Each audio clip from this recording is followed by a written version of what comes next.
Hello friends, જય શ્રી કૃષ્ણ. સ્વાગત છે તમારું માય કિચન ગુજરાતીમાં. આજે આપણે ગુણોનો ભંડાર એવું જાંબુમાંથી 3 રેસીપી બનાવીશું. જાંબુનું શરબત, મસાલા જાંબુ અને જાંબુના ઠળિયામાંથી મુખવા. જાંબુના બેનિફિટ તો તમને ખબર જ હશે, જે સુગર કંટ્રોલ કરવામાં મદદ કરે છે અને એન્ટીઓક્સિડન્ટથી ભરપૂર છે. તો ચલો ફટાફટ બનાવવાની શરૂઆત કરીએ. પહેલાં આપણે જાંબુનું શરબત બનાવીશું. એના માટે મેં 500 ગ્રામ જાંબુ લીધા છે. જાંબુ એકદમ મોટા, સોફ્ટ અને ફ્રેશ હોય તેવા જ્યુસ કરવાના.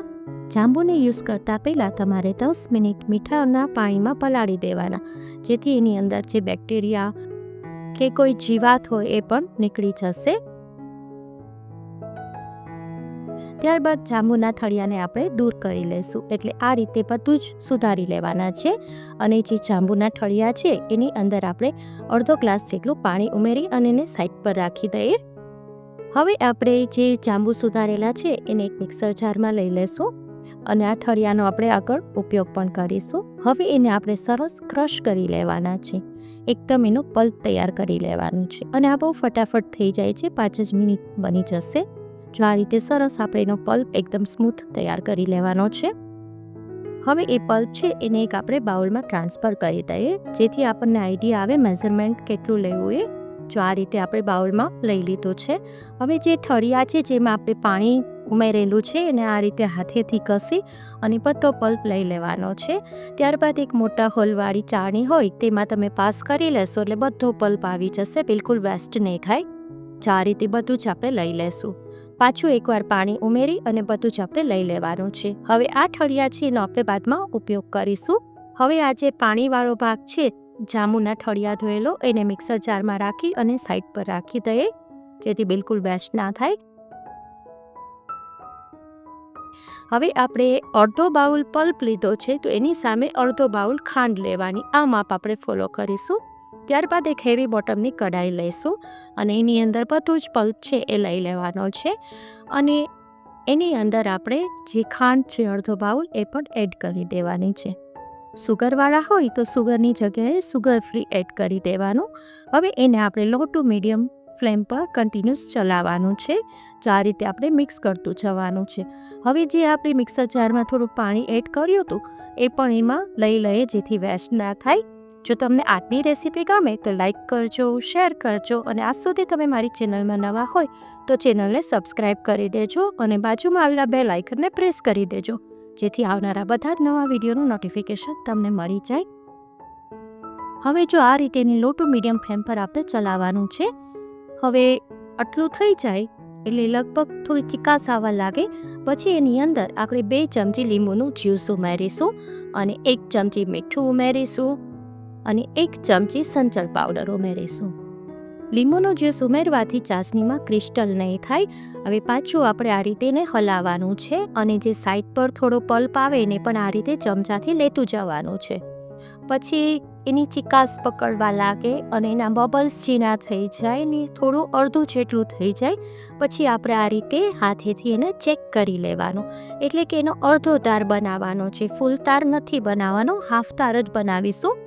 હવે જો હાફ તાર ચાસણી જેવું થઈ ગયું છે એટલે હવે આપણે ગેસની ફ્લેમ બંધ કરી અને એને પંખા નીચે રાખી અને એકદમ ઠંડુ કરી દેવાનું છે.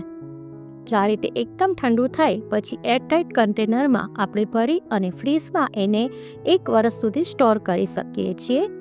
જાંબુ ખૂબ ઓછા સમય માટે આવે છે તો તમે આ રીતે શરબત બનાવી 1 વર્ષ સુધી ફ્રીઝમાં સ્ટોર કરી શકો છો. અને આ શરબત બનાવવામાં આપણે પ્રિઝર્વેટિવ કે કલરનો પણ ઉપયોગ કર્યો નથી. હવે એનું આપણે સર્વિંગ જોઈ લઈએ. જે રીતે હોટેલમાં મળે છે એ રીતે આપણે એનું સર્વિંગ કરીએ. એના માટે એક પ્લેટની અંદર મીઠું લઈશું, થોડું મરચું પાવડર લઈશું અને ગ્લાસમાં આ રીતે લીંબુનું જ્યુસ ઘસી લેવાનું. પછી તમે એમાં રબ કરશો એટલે આ રીતે સરસ એનું સર્વિંગ તૈયાર થઈ જશે. હવે આપણે આઈસ ક્યુબ લેશું અને 2 ચમચી જાંબુનો પલ્પ લેશું અને એકદમ ચિલ્ડ વોટરથી એનું શરબત બનાવીશું. માર્કેટમાં જાંબુનો ક્રશ ખૂબ કોસ્ટલી મળે છે, જ્યારે ઘરે એકદમ ઓછા ખર્ચમાં તૈયાર થઈ જાય છે.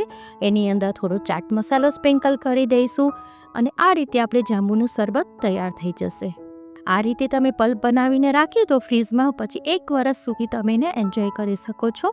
હવે આપણે જાંબુમાંથી બીજી રેસીપી બનાવીશું. આપણે મસાલા જાંબુ બનાવીશું. આપણે જે સ્કૂલ ટાઈમે મસાલા જાંબુ ખાતા હતા એવો જ આનો ટેસ્ટ આવશે. હવે એના માટે મેં થોડા જાંબુ સાઈડ પર રાખી દીધા હતા. એને આ રીતે ઊભા કટ કરી દેવાના છે, એટલે કે છરીની મદદથી આ રીતે તમે ઊભા કટ કરી દેશો એટલે બધો મસાલો સરસ એમાં ચડી જશે. ત્યારબાદ એની અંદર મીઠું, થોડું મરચું પાવડર અને થોડો સંચળ પાવડર અને થોડો આપણે ચાટ મસાલો સ્પ્રિંકલ કરી દઈશું અને એકદમ સરસ તેને મિક્સ કરી દેવાના છે. સ્કૂલની યાદ તાજી થઈ ગઈ ને. સ્કૂલ બાર આ ટાઈપ આપણે મસાલા જાંબુ મળતા હતા, એ જ મેં બનાવ્યા છે. બહુ જ ફાઇન લાગે છે ટેસ્ટમાં. ચોક્કસ ટ્રાય કરજો. જો આ રીતે સરસ જાંબુ તૈયાર થઈ જાય છે. હવે આપણે ત્રીજી રેસીપી બનાવીશું, જાંબુના ઠળિયાનો મુખવાસ. આપણે જે જાંબુના યુઝ કર્યા એના ઠળિયાને પણ આપણે વેસ્ટ નથી જવા દેવા. જાંબુ જ નહીં પણ જાંબુના ઠળિયા પણ સુગરવાળા માટે ખૂબ જ ઉપયોગી છે. હવે આ જે જાંબુના ઠળિયા વોશ કરેલા છે એને આ રીતે રાઉન્ડ ચિપ્સમાં આપણે કટ કરવાના છે. માર્કેટમાં જાંબુના ઠળિયાનો પાવડર અને મુખવાસ મળે છે, પણ એ ઘણો કોસ્ટલી મળે છે. તો ઘરે તમે ફ્રી કોસ્ટમાં તૈયાર થઈ જાય છે. જો આ રીતે બધી ચિપ્સ કરી લેવાની છે. હવે જે ભીનું છે ત્યાં જ આપણે એની અંદર થોડા મસાલા એડ કરી દઈએ. 1 ચમચી મીઠું, 1/4 ટીસ્પૂન હળદર પાવડર અને 1 ચમચી આમચૂર પાવડર ઉમેરીશું. આ બધું જ બરાબર હાથેથી ઘસી અને મિક્સ કરી દેવાનું છે. આ રીતે તમારે હાથેથી કરી લેવાનું છે. એ ભીનું છે એટલે ઇઝીલી એમાં બધા મસાલા કોટ થઈ જશે. હવે એને આપણે પંખા નીચે એક પ્લાસ્ટિક શીટ રાખી અને બધા જ સૂકવી દેવાના છે. આને પહેલાં તમે પંખા નીચે સૂકવજો, પછી સુકાઈ જાય પછી એને 1 કલાક માટે તડકે તપાવી લેવાના, કારણ કે આને આપણે સ્ટોર કરીને રાખવા છે ને. એટલે 1 કલાક તડકો આપી દેશો એટલે સરસ થઈ જશે. બહુ ફટાફટ સુકાઈ જાય છે આ. હવે સુકાઈ જાય પછી એની જે છાલ છે એ ઇઝીલી દૂર થઈ જાય છે. એટલે આ રીતે મોટા ફૂલવાળી ચાળણી લઈ અને એને તમે આ રીતે હલાવશો એટલે ઉપર બધી જ છાલ આવી જશે. હવે એ છાલને આપણે દૂર કરી લઈશું. આ રીતે તમે ઠળિયાને સૂકવીને પાવડર કરીને પણ લઈ શકો છો, પણ અહીંયા આપણે મુખવાસ બનાવીશું એટલે એના ઉપરની જે છાલ છે એ આપણે દૂર કરી લઈએ. આ રીતે બધી છાલ ઇઝીલી દૂર થઈ જાય છે. હવે આ રીતે બધા જ આપણે જાંબુના ઠળિયા સુકાવેલા તૈયાર થઈ ગયા છે. હવે આને આપણે મુખવાસના ફોર્મમાં બનાવવું છે એટલે એને થોડું ચટપટું બનાવીશું. આ રીતે બધું તૈયાર થઈ જાય છે. હવે આપણે એક કઢાઈ લઈશું, એની અંદર 1 ચમચી ઘી લઈશું અને જે આપણે સૂકવેલા જાંબુની ચિપ્સ છે, ઠળિયાની ચિપ્સ, એમાં એડ કરી લઈ લેવાની છે.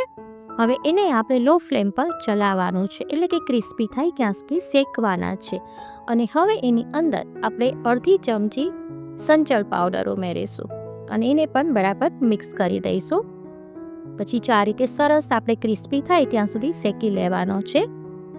જો આ રીતે તમે મુખવાસ બનાવશો તો એનો બહુ જ સરસ ચટપટો ટેસ્ટ આવશે. ઘરમાં બધાને ખૂબ જ પસંદ આવશે અને હેલ્થ માટે પણ ખૂબ જ સારો છે. જો આ રીતે એકદમ ક્રિસ્પી થાય, ઇઝીલી કટ થાય ત્યાં સુધી આપણે એને શેકી લેવાનું છે. હવે એને આપણે પ્લેટમાં ઠંડુ કરી પછી એને એરટાઇટ કન્ટેનરમાં ભરી અને તમે એને સ્ટોર કરી શકો છો. વર્ષો વર્ષ આમાં કંઈ નહીં થાય, એવું ને એવું જ રહેશે.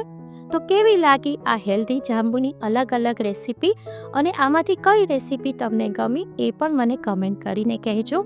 તો આ ટૂંક સમયમાં આવતા હેલ્ધી જાંબુમાંથી શરબત અને મુખવાસ બનાવીને સ્ટોર કરીને રાખી દો, પછી આખું વર્ષ તમે એન્જોય કરી શકો છો.